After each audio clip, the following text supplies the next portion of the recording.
Hello and welcome back once again. I'm Shayna Cersei. I'm so excited to paint with you today. We are going to be doing a little bonus video. I know I've been concentrating mostly on my trip to the UK, as well as back to basics, beginner watercolor lessons. And today I'm going to throw in a little bonus, and we are going to be painting a three-dimensional apple. So this could be considered a back to basics, I guess. A lot of times when you're just learning how to do some type of medium, for whatever reason, for lots of reasons, we concentrate on still life type objects, fruits, flowers, things that, cups, glasses, things that you can arrange together and will sit there and you can really observe in real life to learn to draw them, to paint them, yada, yada, yada. So we're going to be doing an apple. And I'm going to walk you through step by step on the different layers as we build them up to create this apple, and also how to create shadow and really think about the shape of your apple that will give it the three-dimensional quality. There's going to be a tiny bit of drawing in this. If you really just can't stand the drawing part and you just want an outline to start from, it really is simple, but you could join my studio crew. There will be outlines in there. I'm going to put the same video in the studio crew with instruction for that. So you could check that out. It's a monthly subscription, but you get a little bit more detail and outlines in there as well. All right, so we're gonna get started. Grab your supplies and here we go. All right, let's get started on this fun little bonus video this week. Like I said, if you want to get the outline for this project, you can join my studio crew. You will have the outline provided for you. You don't have to do this drawing step that we're going to do right now. You can just look at the description of this video in order to find information on how to join the studio crew. Otherwise, please feel free to like, subscribe, comment on this video. It definitely helps me get seen by more budding artists who are learning to paint with watercolor, and helps keep me motivated to keep creating content and videos for you. I would really appreciate that. So let's take a look at this project. So we're going to be painting this three-dimensional apple. So you can see it looks like you can pick it right up off the page. It's not flat. And in order to do that, we need to give ourselves a really nice outline to work with.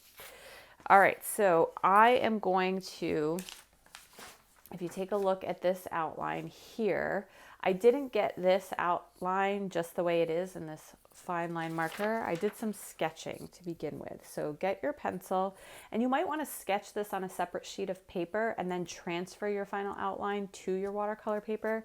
I'm just going to show you the sketching process right on my watercolor paper so we can go right into the painting. But if you feel like you're going to have to do a lot of erasing and things, you might want to start on another paper and transfer. So the first thing we're going to do is we're going to draw an oval, kind of towards the top third of our page. I want to give ourselves some room to work down here. So I have my oval. Now that doesn't look very apple shaped yet, but don't worry, we'll get there. From this oval, from the corners, we're going to find our way down to the base of the apple. So we're going to do an arc on one side and an arc on the other side from the corner. And if you see how I'm sketching my way down, the first line I draw isn't always the one I'm going to keep, okay? So sketching, I'm kind of feeling my way around this shape. I'm widening this area a little bit. So now we have kind of the base of our apple. This is going to serve to help our brain start to see the three-dimensionality of this. So we're kind of looking down at the top of the apple. It's going to have a little indent here. This is where it indents for the stem. So this darker area here, we're going to give ourselves, whoops, so sorry about that camera shake. Give ourselves a line right here. Now you have to imagine from the top of the apple down, and I'm going to draw these guiding lines. You don't have to draw these. Just to show you, so if I were to run my pencil along the actual surface of an apple, it would go up, around, and down here. Up, around, and down. So as you start to see me create shape with these guiding lines, you start to see the three-dimensionality of the object. You see how that immediately makes it feel rounded? So that's the way our brush strokes are going to go when we're painting this apple. But you can see here, we don't need all that. We just need the outline.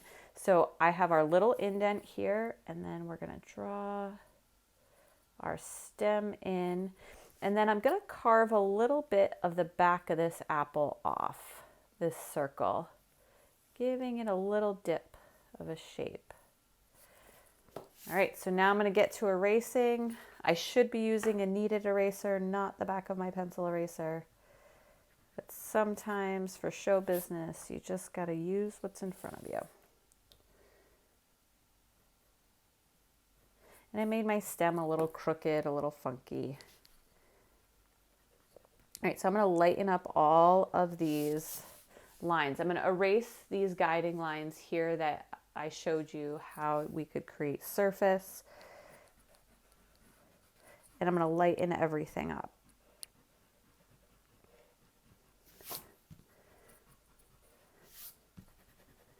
So you do the same if you've had yours drawn out. And then we're going to recreate some of that.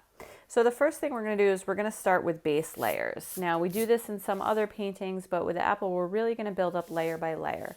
So the first thing I want you to pick is, where is your light coming from? In mine, it's going to be coming from this direction. This is going to be in highlight. This on the ground is going to be our shadow. Okay, and when you have a directional light, that helps you really bring about the three-dimensionality of an object as well. All right, and let me just erase this a little bit more here too, just to lighten it up. Okay, so the first thing we're going to do, I'm going to start with, where's my silver black velvet brush? My best friend, here she is. This is my silver black velvet size 12 brush. This is the one I'm going to use. I'm not taping this down because this is not going to be super water heavy. I'm going to be focusing right in the middle of the piece. And I'm going to mix up a very light yellow color. You can see that there. I'm adding cadmium yellow. And I'm actually going to make it like a little bit of an orangey yellow. I'm adding a little bit of magenta to make this brown tan color. And I'm going to add a little bit more yellow. So I have this tannish yellow color. And what I'm going to do is I'm going to start painting in the direction. I'm going to paint my whole apple yellow. But if you see my brush strokes, I am painting in the same direction as those guidelines from before. Okay, this side of the apple, I'm going to paint darker yellow or more saturated. And as I get to this side, I'm going to use more water and let it be a little lighter. Now this is just the first layer. We're not painting a yellow apple, we're painting a red apple. Red-ish, but if you look at the apple itself, it's got lots of texture on it with reds and oranges and yellows. So you have to really look at the thing you're painting, not just what you think you're painting. In our minds, it's like, oh, apples are red.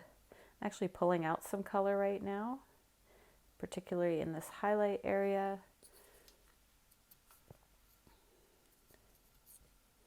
And I'm going to add a little bit more yellow-ish tan to this side. All right. So that's layer one, and you have to let it dry. And then we're going to get into layer two. So let that dry, and I'm going to jump right into layer two with some camera magic. All right, so our second layer, we're going to start building in some of these orange colors in here that are under. You can see them over here on this side. You start to lose them over here because we've put more layers on top of it, but we are going to build our layer all the way across, okay? So the darkest layer has, or the darkest side has the most layers on it of varying colors. The lightest side starts to lose some of the layers, and we start to see some of the very first layer This is a little bit of the second layer and third layer poke through. Okay, so keep that in mind as you're painting. Let's mix up some of that second layer color. Take some of that cadmium yellow again. Let me get that on camera for you. Cadmium yellow. I'm going to use some alizarin crimson to make this bright orange color. I'm going to add some water to it to lighten it up a bit. And then you can tell this particular apple that I used, this was a, oh gosh, I'm not going to remember. I think it was a Gala apple. But it had a lot of stripy texture to it on the surface of the actual skin of the apple. So we're going to try to emulate that as we paint.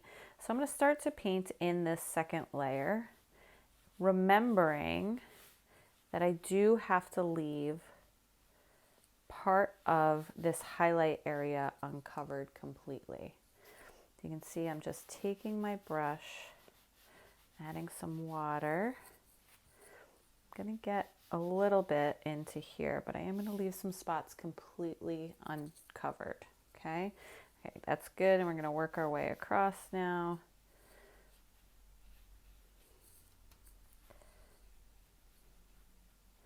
Again, as I get further to this side, I don't have to worry as much about leaving highlighted areas out. I can leave some just to provide that texture. And then behind it, this area here is going to be a little bit lighter along the back. The light is going to be coming this way. It's going to hit a little bit of here, but then this is going to be dipping down and will be darker. So I don't want to make that edge too dark.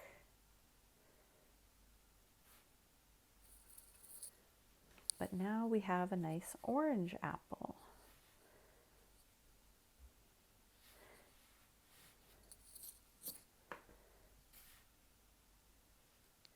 And remember too, this part is on top here, this ridge. So this ridge around is going to be a little bit lighter because it's popping out towards us. Just picking up a little color there. Tapping off my brush. All right, now while this is still wet, I'm actually going to add, or damp, I'm going to add another layer of a similar alizarin crimson and yellow, but I'm going to go a little bit darker. A little more towards that red color. And this is going to look pretty dramatic.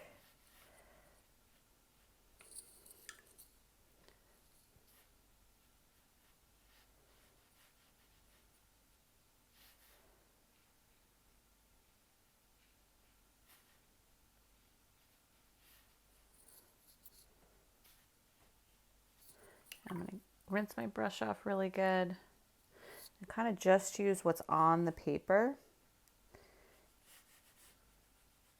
and just blend that out.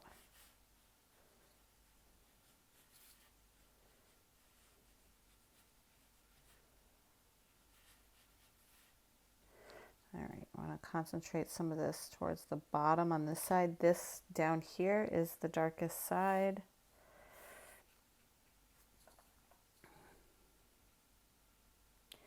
And then also start to concentrate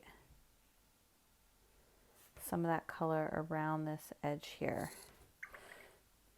All right, so we're gonna let that dry as well. I do want to get a little contrast around here, just around this edge.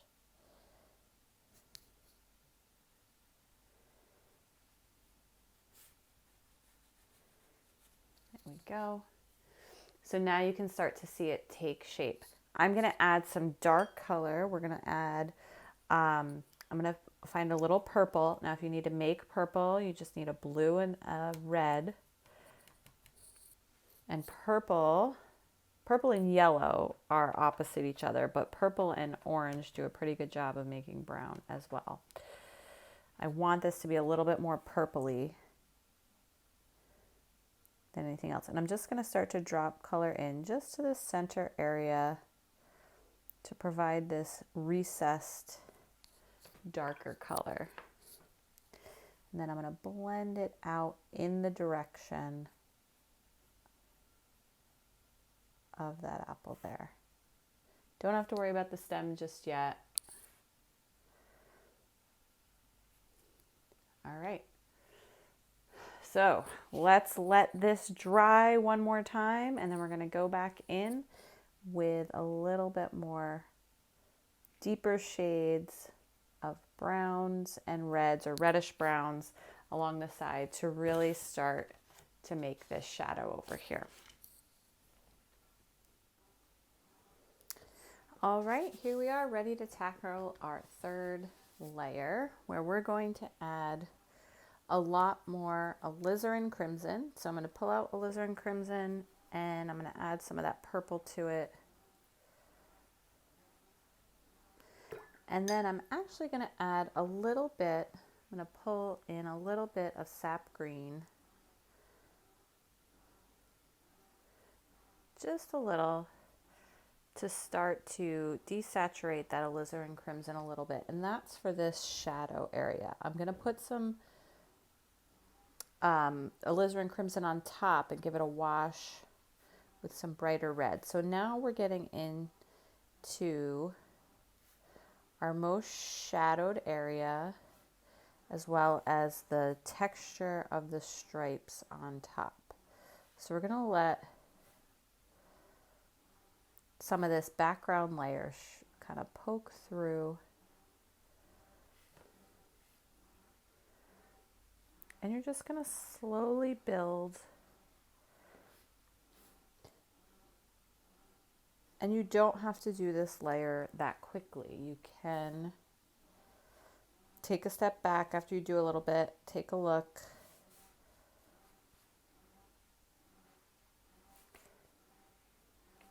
I'm adding just a little bit of water so that I can carry this color to the other side, but it's much more diluted, so it's a much lighter version. Just dipping my brush into water.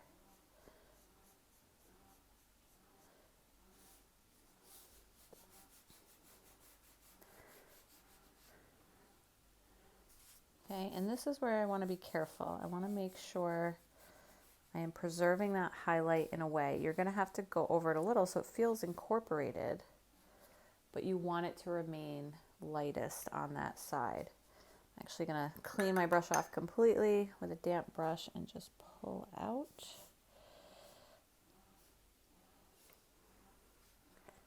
We're going to let that dry a little bit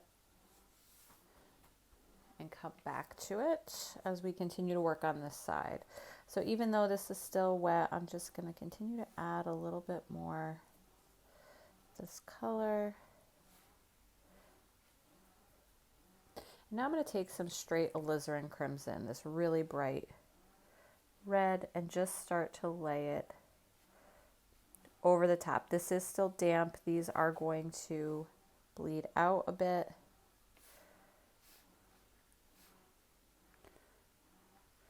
But I really want that bright red color to translate.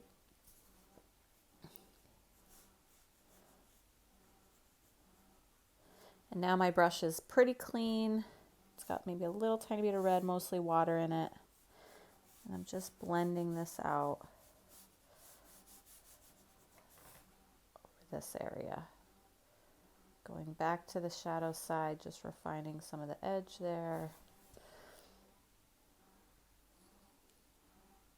And we'll get into the shadow in a little bit, which is going to ground this to our bottom. All right, we're going to let that dry, and we're going to work on this shadow here and then the shadow along the bottom. So I'm going to pull out a little bit of my dioxazine purple again. I'm going to add some alizarin crimson to that. And I'm just going to dot this in around this area.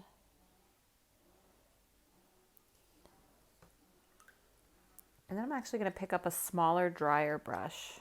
Pick up my just size 4. And it's kind of a completely dry brush, and just manipulate this around. Push it around a little bit. Creating this darker indent. You can see I'm getting a little kind of spillage or bleed of that over the edge here. And that's fine right here, but I don't want it to curve over the edge because that part is being hit by the light. So I'm just going to pull that off.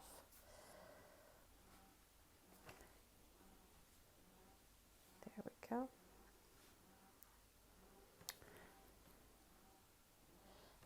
And now I'm going to leave that to let it dry and work on the shadow down here. So we're just going to use a really light version of this dioxazine purple with a little bit of red in it. Oh, you can't see that. So I'm just adding lots of water in there. And for this, I'm actually just going to, we're going to go along the bottom here. I'm not going to worry if it bleeds up into the apple because actually the very bottom of the apple is going to have a little bit of that shadow on it. I'm only going to go about that much. And then I'm going to rinse my brush off completely and use what's here on the page. Rinse my brush off again. Rinse my brush off again. And now I'm just pulling this shadow out. So again, my light is coming from this direction and it's spilling over the apple, which is creating the shadow on the table. And as I get further away towards the top of the shadow is going to get lighter, and the closer to the bottom, the darker it's going to be. So if you want to drop in even a little bit, I like using colors for shadows, some stark colors. I think they translate more realistically because our shadows are colored, they're not just gray.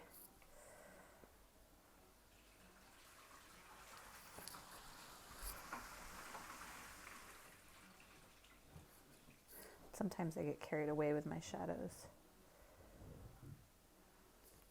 All right, I'm going to let that dry, and if I need to deepen the color of that shadow, I will later on towards kind of this base here where they connect.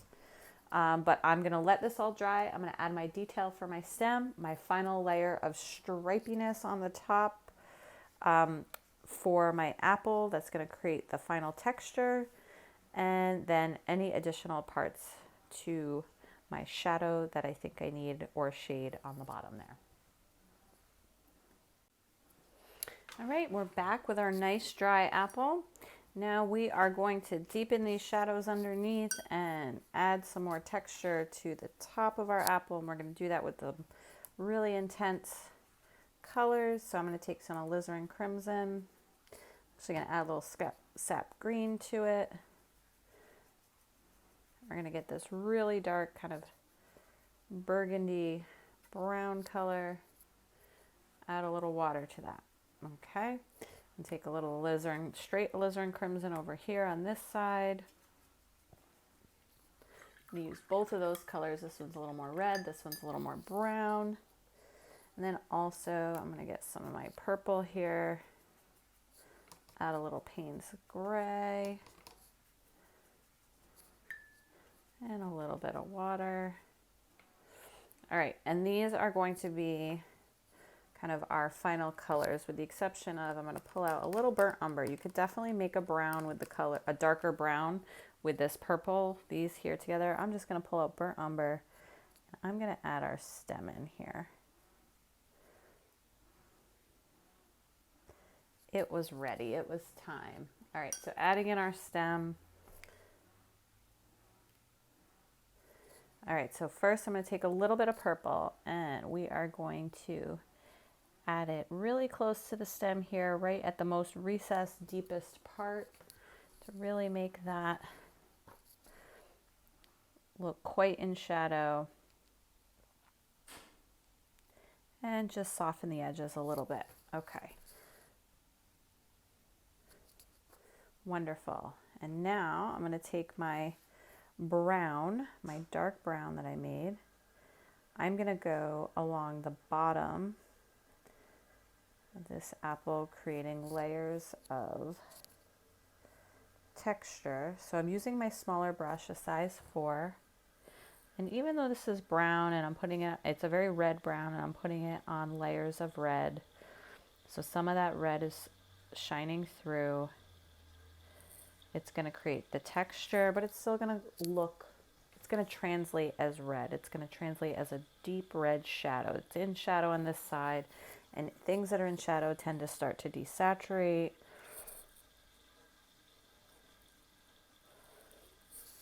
Especially on this lower half here, we want it to be nice and dark.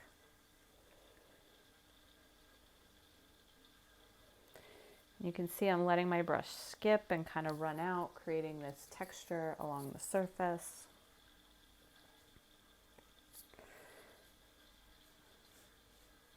And I'm pretending I'm actually running my brush along the surface of this apple. So I never go perfectly straight. It's like if my brush was touching this apple, how would it move? Take a little purple down at this bottom edge here. Nice deep shadow where it meets the table or the ground that it's sitting on. And blend that shadow out.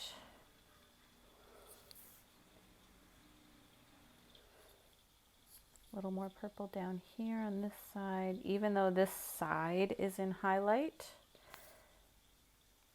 the bottom is still going to be in shadow. The bottom of that apple as it curves under and meets the table.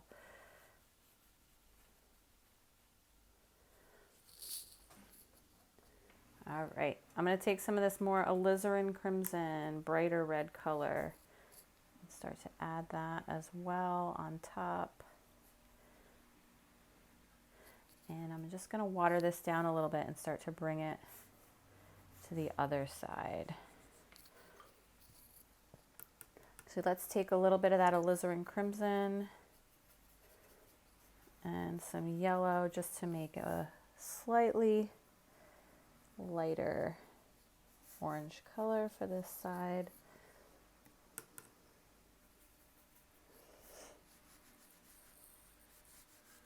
So you can see I have this deeper orange color on this side because it is brighter over here.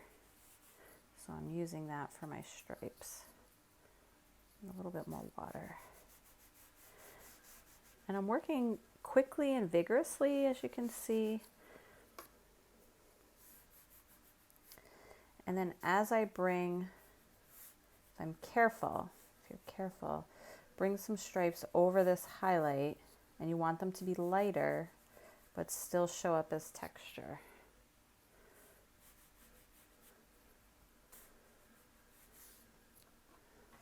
So that way it has uniform texture, but in terms of the pattern on the skin, but this side is in highlight and it also is a bit lighter.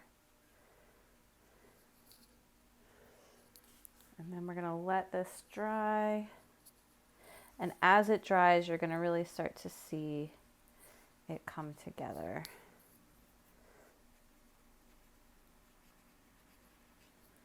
Just keep going until you feel like you're satisfied. Take a step back. Let it be. I'm just going to deepen this shadow just a little bit and make it a little more uniform. So let's get a little darker right towards the edge. And I just want to have a softer kind of blend here. So super dark there.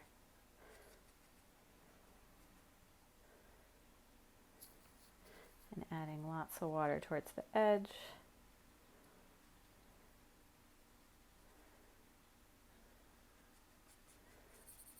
And blending that out.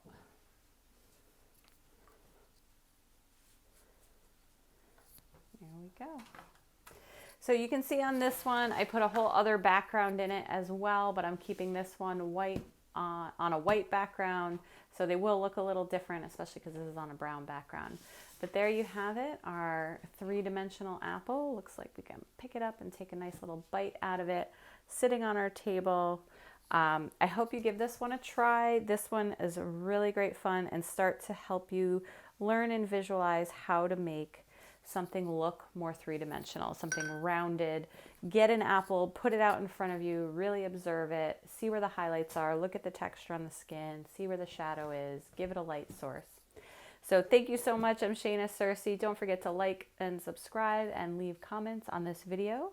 I hope it was helpful to you. And if you're in my studio crew already taking a look at this video with the outline, welcome, welcome. And if not, and you want the outline as well, so you don't have to draw out your apple, you can go ahead and join my studio crew. This video will be in there as well as with the supply list and the outline to go with it.